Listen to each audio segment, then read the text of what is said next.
Okay, folks, get out your boxing gloves because we are ready for a match. Josh and I are going to take this entire episode to figure out if we can determine whether or not AI detection is possible.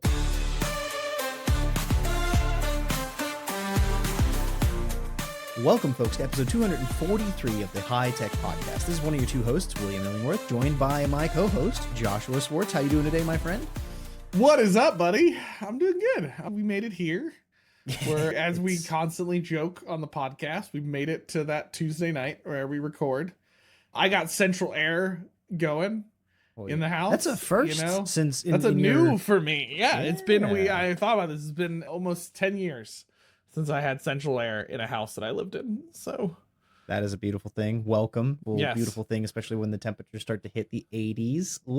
Yuck. Make sure to stay around for the rest of the episode, but more than that, subscribe to all the social medias and all the fun things that will keep you connected with us and provide you access to more of the future episodes. Yeah. You can find us at HiTech Podcast or at HiTech Pod on all the social medias, and you can email us inbox@hitechpod.us where you can talk about the show or come on the show. Yeah. And every single episode has an episode page. It's over on our website, hitechpod.us. Let's fall into the next thing, which is why we're really here. Yes. See? Because while Will and I stumbled into a debate about the seasons, today is a real debate. Will and I have found a topic we don't entirely agree on, and we are ready to box it out, to throw down, to step in the ring. I'm trying to come up with more metaphors. Yeah, 1v1 it out. Okay, and here's what we're here to throw down about. A couple weeks ago on the podcast, AI detection came up, and it's been a hot minute since we've talked about AI detection. I think the last time we talked about AI detection was just so we could trash Turnitin with a holy fire. Oh, yeah. But Will started going off on the spiel about how you could program AI to be AI detection, and it got kind of awkward because afterwards I was like, that could happen, or it could just never happen. And it highlighted for us that we don't agree on whether or not AI detection is a reality. So the debate today at hand, okay? And I want to highlight here because we used to be an EdTech podcast. We still talk about education and all those things. We're not solely focused on education in this conversation. We're just generally talking about AI detection, okay? Yeah. That's our thing. So Will, you're up first. Okay? We're here to answer the question, is AI detection possible? Okay, and you're the first opinion. So let's hear that not misguided opinion. The formal debate. We're literally going to do this. I'm going to give an idea. Josh is going to give an idea. Then we're going to do a rebuttal. So I'm going to also bring in context. Episode 239, folks. If you listen to 239, that's when Josh and I were at Lancaster Learns. While we were there all day, we were hearing from a number of different faculty all day about their concerns with AI in general, and then, of course, the issues they're dealing with AI detection, AI plagiarism, or these related effects in the classroom. I do believe it is possible. This is the thing we're going to center on, possibility. I do believe that it is possible to detect whether AI has been used in content generation. So like Josh said, we may talk about examples of papers and things for academic sense, but this does include images, videos, sounds, etc. You are used to an AI generated sound if you listen to our podcast. That is the song that opens and ends the episode. It's actually Will's voice. And I'm actually an intense beatboxer. No, I meant your voice is the AI audio that they're hearing. Oh, well, every time. I know. Did you use my voice? Just because I didn't consent. That AI detection is possible. Mm-hmm. Here's my examples, evidences, experiences, right? Some of the examples, right? If you're looking at AI generated images or text, I think there are a few clues that generally give it away, right? Images tend to have a certain visual appeal to them. AI has gotten a ton better. So back in the day, it was easy. They'd have 6 fingers. The nose would be a little bit off. There'd be a third eye somewhere. There'd be a random dog in the background for some reason. There used to be what we might call hallucinations or just generally irrelevant or incorrect information in the images. But that's gotten better and better. It might be up to your prompt as to whether or not it's that bad, where it's just so glaringly AI. But if it's not that bad, I still think that there's a certain quality to them. I was just doing some stuff before we started recording. I was looking at a list of AI images, and and non-AI images, and like the AI images were pretty obvious to me as a human. Now, will that be better? Is that because the LLMs have a bias on how they create them? I believe that it's pretty easy for a human to detect those things. When it comes to text, one of the harder parts is that what LLMs do to create text and generate something is a statistical analysis of real written text. So when you ask it, write a paragraph in an academic context that answers XYZ prompt, it probably is going to be the hardest thing to detect. I'll admit that. I think it's going to be the hardest thing to detect, like a paragraph or a short form poem or even a page of content where it's saying like, hey, this is AI generated, because what that's doing is taking all of these different examples of AI paper, of real papers, of academic papers, of stuff on the internet, and stitching them together in a statistically relevant order. And so long as we're just talking about ordering something, I think that's the big difference between text and an image. Images are ordering pixels, but it's ordering them to look like something. And so as long as you tell it to look like something, it's still going to be generally what you want. The text itself, though, there's no clue for the viewer or the reader that it's AI generated. And that's where we have to rely on the LLMs themselves to do reverse engineering, right? If it's a statistical probability of, if this one question is asked, what is the technical composition of a tank, and the output of that question in an academic context, the output of that question is a one-page paper, then the AI has to go and look at that in reverse and say, what would it be like for a statistical analysis or statistically for me to put that together? And is this like that, right? That's what the AI would do. It would pretty much write that itself, cache that information, and compare it against the existing one. Is that foolproof? No. Will it help us maybe detect these things? I believe so. And we do have a little bit of an extra bit later that would really help in this space. We're working in a world where there are no watermarks, there are no true hard facts that you can hold to, but it's a statistical analysis. All of it is. So we're looking at probability, and I believe probably we can detect if AI was used in an image, generated text, etc. When I was trying to build an AI detector for my former employer to identify like images, it could do it one-to-one. I could actually get it to take an image, describe it to me, take another image, describe it to me. It was understanding the images, and then I could ask it like, hey, if image A looks like image B, is it the same image? Yes, it could identify that. So if it can start to identify those things, you could build it to a point where it could identify anything that's either copied or generated from something else. We might need to build a lot of good and bad examples of what the plagiarism process looks like so that the LLMs become closer to or more attuned to what that is, or the statistical probabilities. But all that's to say, I think the work and the materials are there to do this, and we could make something that is AI detection. That's my stance. My stance is put simply this way: as things are today, I don't think AI detection is ever possible. Okay? Ever? Or because even a blindfolded person in the dark sometimes finds the thing they're looking for. You know what I mean? So no, here's my take, right? So I've done some digging into AI detection, both from an academic standpoint and just personal, right, on different cases. And I've evaluated the large players in the game, because their name is so similar, GPTZero, Turnitin, CopyLeaks, right? I've looked at all three. There's other ones, I know that, but those are the top three popular ones in education. And so I've looked at all of those. And here's the deal. I've seen what they do, right? And they all advertise like a low % of inaccuracy, right? I was actually trying to bring my notes up from when I did a deep dive research on this. GPTZero reports a 99% accuracy. Side note, folks, every time I see something say 99%, I just immediately don't believe it. I'm just, in case you're curious. CopyLeaks records a 0.2% false positive rate. There's a tool called Panagram Labs. They report like a 99.98% accuracy rate. Anyway, in general, these tools, a lot of what I saw was them describing, when asked how these tools a lot of what I was told and seen of what they do is basically like what Will was talking about. They have an algorithm. They have a massive database of AI written content versus human written content.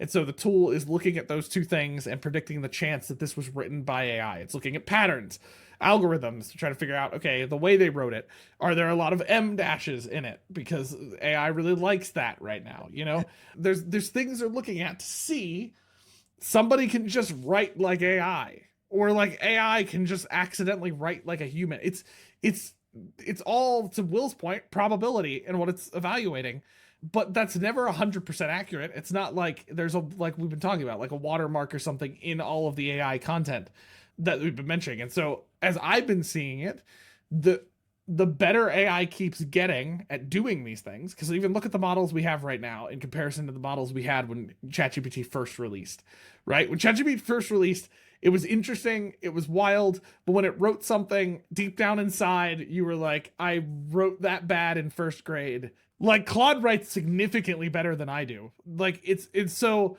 I don't know that it's always that easy. Is it to say that it doesn't detect it sometimes? I'm sure it does. Like algorithmic probability, it's going to end up catching it sometimes. But if the whole point is to have a detector that tells you 100% this was AI, then it's not actually detecting if it was AI. It would be like us accepting a detective going, it's most likely somebody this guy murdered in this way. You know what I mean? But I don't have any actual DNA evidence. You know what I mean? It's like the 60s way of figuring out if somebody murdered somebody. It's like, I think this guy probably did it.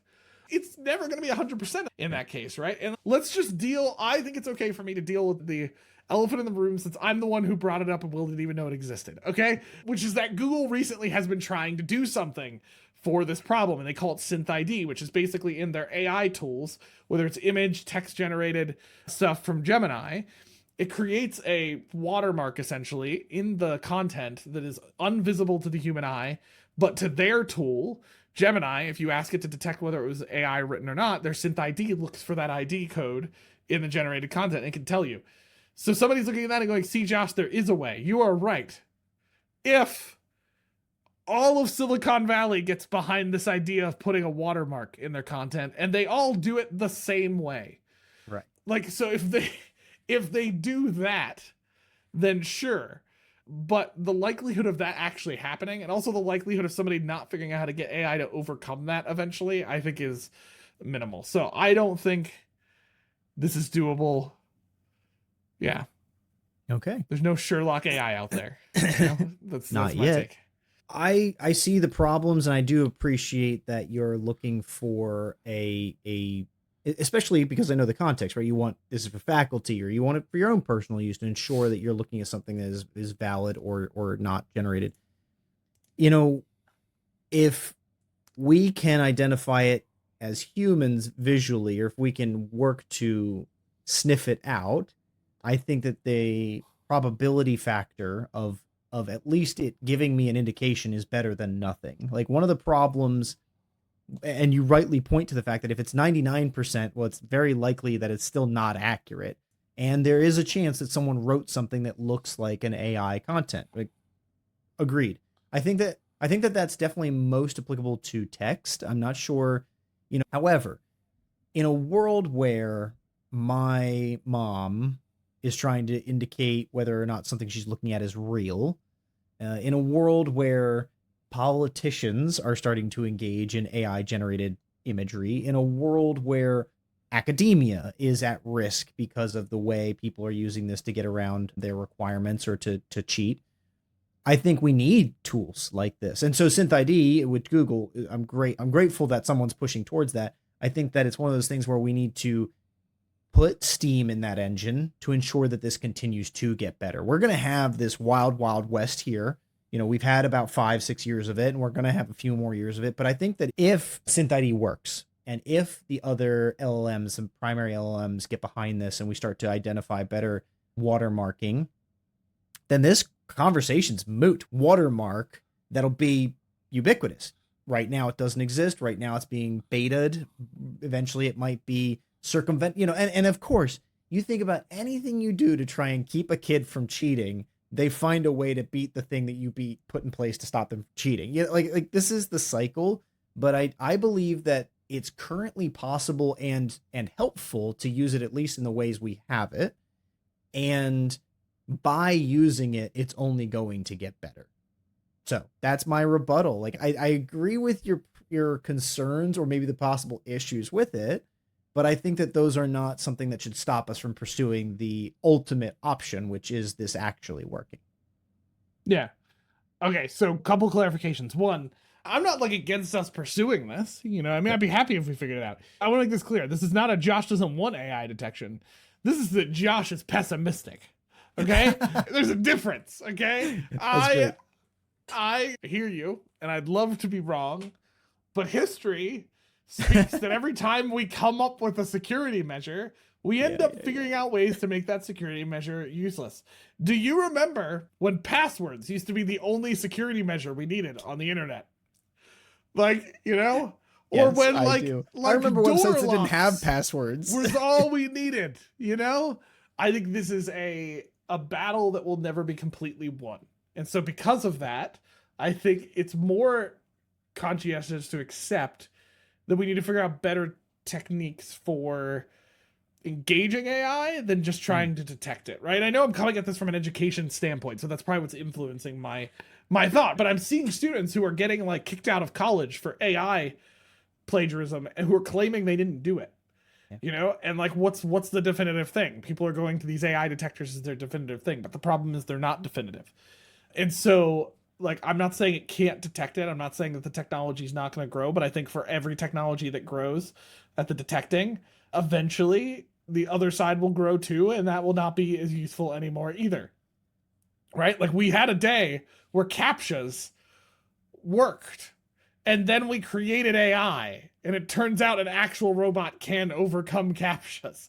So like, or it can pay a human to do it for them. For folks who don't know what Will's referencing, there was a case of an AI agent company that they had like resourced out. They had programmed an AI agent to do a bunch of stuff for them, and the AI agent got stuck on a CAPTCHA trying to fill it out. So instead of just like telling the person it couldn't do it, it went to a site and hired a person to do the CAPTCHA for them.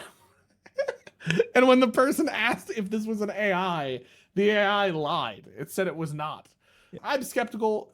As of right now, I do not see a world where AI detection gets to the level of full perfection that we can rely on at 100%. And for that reason, I don't think AI detection in of itself is ever going to be a full thing, right? Because I think it has to be close to 100% to really succeed. And even like the data that these tools are giving, like their 99% thing, they're all that stuff. There's been a bunch of research over the last couple of years of institutions who bought into these tools and are now reporting that 99% is not true. It's more like a 60 to 70% accuracy. Whoa. So there's some debate about whether or not that like 90% is actually even true anymore.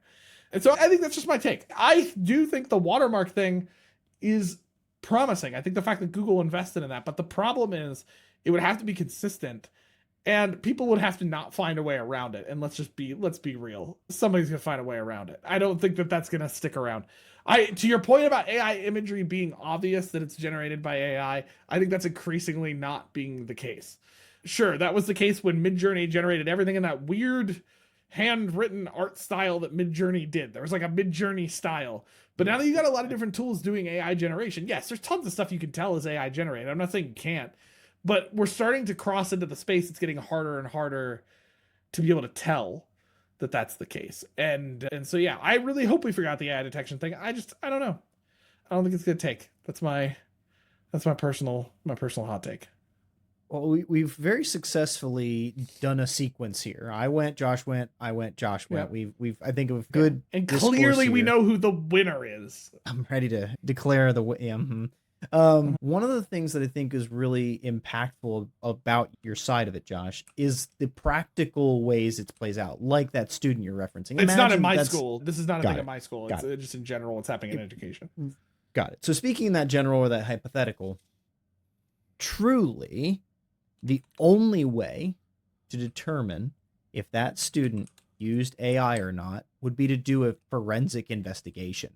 You would have to get IP logs, you would have to get computer logs, logs from from the company, from the LLM. Like there's so much you'd have to do to prove without a shadow of a doubt that they used AI. And short of doing that, which again is like a forensic investigation, you're right. You are absolutely right. We could not prove that the student used AI. Some sort of mechanism needed for likelihood. Like if you get flagged at a 90+% likelihood factor, it does not that you fail, but you've got to redo it or whatever, you know what I mean? Sir, yeah. But I think that there's a world where practically, again, even pessimistically, we're going to need a mechanism to survive the AI issue. Because kids are getting kicked out of schools, you know, and that's my argument is them. It surviving the AI issue, or is it learning to better embrace AI and engage it? You know what I mean? I think this is a larger philosophical conversation of like, are we in the space where like when the calculator or the internet transformed our way of thinking? Like this is where I still think it's got to transform our way. Now this is a larger debate that we tried to briefly debate at Lancaster Learns, but then we never gave my actual opinion. But I don't know how much of this is us holding on to the old ways of doing things and how much of this is like we need to just be start leaning into teaching our students how to engage it, how to be the human in the loop, so to speak, as we've referenced a couple of times, whether it's how to like prompt and then how to incorporate AI into what you're doing, right? Instead of trying to track down whether or not they used AI, why don't we just assume that they are and let's try to teach them how to do it well. And I know there's a lot of disagreement and debate about that because there's a lot of the ways AI impacts critical thinking and cognitive offloading. I'm a pragmatist at heart, probably. So that's probably why I'm thinking that way. Well, I think it's worth us keeping at this conversation. This doesn't have to be the end of it, frankly. You know, the calculator is a good reference point, but I think that there's still folks who use calculators who go on to do greater math. One of the things that writers are really concerned about with AI is that learners who use it to do their papers for them are still not going to learn how to write.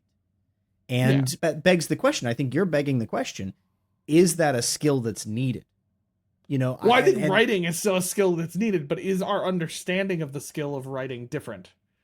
You know what I mean? Like the core skills around thinking what makes something good, what does something, like, can that still be taught while also engaging AI in the process? Like I'll give my 2 cents away, and this is going to make people unhappy in the education space, but like, I don't know. I still don't know if I 100% buy into this idea that students aren't ready to learn how to critically engage a tool just because they don't have the foundational knowledge yet. This is an argument I keep hearing right now. Yeah. And I'm like, well, don't you better gain the foundational knowledge by trying to critically think it? Are they going to do it well every time? Of course not. No, they're not. We did stupid things in college. I said dumb things.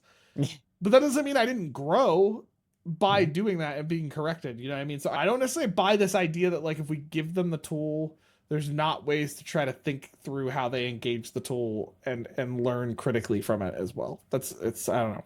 Yeah.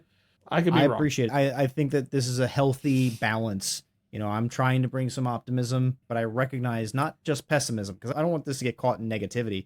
I think you've got a very pragmatic approach, which I think is a positive, or at least a healthy way to approach the situation. So we bring both of those. So I'm right. No, I didn't concede. I did not concede. You didn't concede? Okay, that's fine. That's fine. If folks want to know who really wins, they're just going to have to stick around to the end of the episode. Real goal here, right? Yeah. We're going to find out from Claude. Yeah, we're going to ask Claude. we're going to find out from Claude, right? So I will, there's going to be probably a promo. I don't know how to do this without breaking the fourth wall, so we're just going to do it. We're going to figure this out. Figure it out in editing. It's fine. We'll figure it out. We're going to ask Claude, but you'll find out in a second. Some of you may not be able to see what we did with Claude, and you'll find out in a second how you might learn a little bit more about that and be able to see what we're about to do with Claude. All right, folks, we're just taking a quick break from the episode to remind you about the HiTech Club. If you want to be a club member, you can support the podcast by contributing $3 a month, or at a yearly rate, just $30. That helps us keep the podcast running, keeps the costs low for us, and it provides a number of benefits for you. Like, Josh? Like getting to see our faces more. That's one. I think that's a benefit, personally. You get extended cuts of the episodes. So our episodes are a certain length that we release on our platforms, but you're going to get the full unedited versions of all the high-tech hijinks that happens on those episodes. You also get a unique link to be able to vote on ideas for future episodes. Will and I have a huge list of ideas at any time for what we're going to be talking about. We'd love to hear from you as members about what we talk about on the podcast. And so you'll be able to vote through that as well. And then some other stuff is going to be coming here, hopefully in the next handful of months as a HiTech Club member, including merchandise. So you have to keep an eye out for that. We'll keep you updated in that area. And no future interruptions. You get these ads to go away. If you're tired of us talking like this, subscribe. Become a member. We appreciate it. Head over to hitechpod.us to get more information. As always, you can find all of our links there for subscribing and supporting the podcast. Link will also be in the description of the video of the episode, so make sure you can check that out as well. Boom. I will give it to you that it is coming along in some areas. Now, I think what it brought up about the text side of things is valid. Like, somebody could easily just go ahead and change the text and it might end up changing the watermark, but I think it's at least the right direction. Yeah. And so I will give it there. I think, because we do have to come to a final decision, I believe we need to determine when one of us is right or wrong or wins. Oh, we need to actually declare a winner? No, I'm just what I wanted to say was, in the original question of is it possible, I believe we can say it is possible. Is it accurate is a separate question. Yeah, I guess it's true. I'm saying by possible AI detection is that my definition of possible is a tool can 100% detect AI. And that to me is a question of accuracy. It is detecting it. Is it accurate about the detection? But if it's not accurate, is it detection? You know what I mean? Like, am I a detective? If I walk into a room, this is why we have this episode, folks. Yes. Am I a detective? If I walk into a room with my eyes closed and I blink open for a second and then I close them and I go, that guy's the murderer. And it just turns out that he's the murderer. You know what I mean? Like, is that, am I a detective? Well, or am I good at guessing? Let's have a little. So if you put in a paper and it says 50% likely, I mean, we're talking flip a coin statistics there. That's not great. But if it says 99% likely and it says this section from paragraph 1 and this section from paragraph 3 and it gives you all the evidences, this is directly copied, this is programmatically, that's as good as you're going to get. 99% and evidence that you could then... as good as you're going to get is something that says that's AI. It did it. That is success. It's not 100% because it can't prove anything. AI. I'm just arguing that for it to be called AI detection, it must be able to accurately detect AI. If it doesn't, then it's AI prediction. Okay? And I don't want AI prediction. I would like detection. You know what? I disagree AI, still, but AI guessing. It's an AI guesser. With you saying AI detection and AI prediction, like, I almost feel like I have to give it to you. Like, that is so clean. That is so easy to, like, right. Lawyered.